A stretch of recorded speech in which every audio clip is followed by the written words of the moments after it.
राष्ट्रीय पिछड़ा वर्ग मोर्चा के द्वारा अपनी मांगों को लेकर चरणबद्ध आंदोलन किया जा रहा है। यह आंदोलन 3 चरणों में किया जा रहा है। उनकी मांग है कि महिला आरक्षण बिल में महिलाओं को आरक्षण तो मिला, लेकिन ओबीसी वर्ग की महिलाओं को आरक्षण नहीं मिला है, जिसके चलते उन्होंने मांग की है कि ओबीसी वर्ग की महिलाओं को भी आरक्षण दिया जाए। साथ ही उन्होंने कहा कि एक देश एक चुनाव हमारे खिलाफ है। साथ ही उन्होंने मांग की है कि महिला आरक्षण में ओबीसी का परसेंटेज होना चाहिए और पृथक निर्वाचन होना चाहिए, जिसके लिए 3 चरणों में आंदोलन किया जा रहा है। राष्ट्रीय पिछड़ा वर्ग मोर्चा जिंदाबाद जिंदाबाद, राष्ट्रीय पिछड़ा वर्ग मोर्चा जिंदाबाद जिंदाबाद। अभी तो ये लड़ाई है, अभी तो ये लड़ाई है।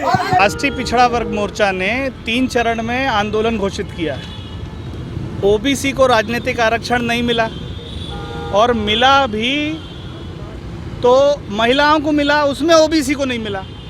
अभी क्या है, मोदी जी महिलाओं के ऊपर जो लगातार अत्याचार बढ़ रहे हैं उसके ऊपर कुछ कर तो नहीं पा रहे हैं। उसका डैमेज कंट्रोल करने के लिए उन्होंने महिलाओं को लॉलीपॉप दिया, महिला आरक्षण।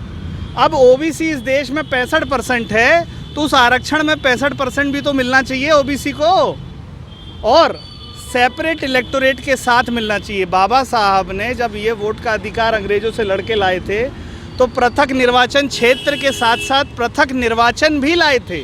तो ओबीसी को पृथक निर्वाचन के साथ 65% हिस्सेदारी महिला आरक्षण में चाहिए। फिर एससी एसटी को जो 22.5% आरक्षण है राजनीतिक आरक्षण, उसमें भी सेपरेट इलेक्टोरेट चाहिए।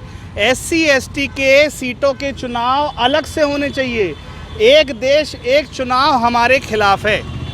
उसमें क्या होता है, ये ब्राह्मणों का मुद्दा हावी हो जाता है और हिंदू के नाम पे हमारे सारे मुद्दे ख़त्म हो जाते हैं। एससी एसटी के मुद्दे अलग होते हैं तो एसटी एससी का चुनाव अलग होना चाहिए। ओबीसी के मुद्दे अलग होते हैं तो ओबीसी की सीटों का चुनाव अलग होना चाहिए। हमारा मांग है महिला आरक्षण में ओबीसी का परसेंटेज होना चाहिए, उसके साथ पृथक निर्वाचन होना चाहिए। ये हमारी मुख्य मांग है। इसके लिए हम 3 चरण का आंदोलन कर रहे हैं। पहला हमने 30 तारीख को ज्ञापन दिया, ये आज धरना प्रदर्शन है 567 जिलों में, और 17 तारीख को 567 जिलों में रैली निकालेंगे। आपका नाम? मैं रामराज पटेल, प्रदेश अध्यक्ष राष्ट्रीय पिछड़ा वर्ग मोर्चा।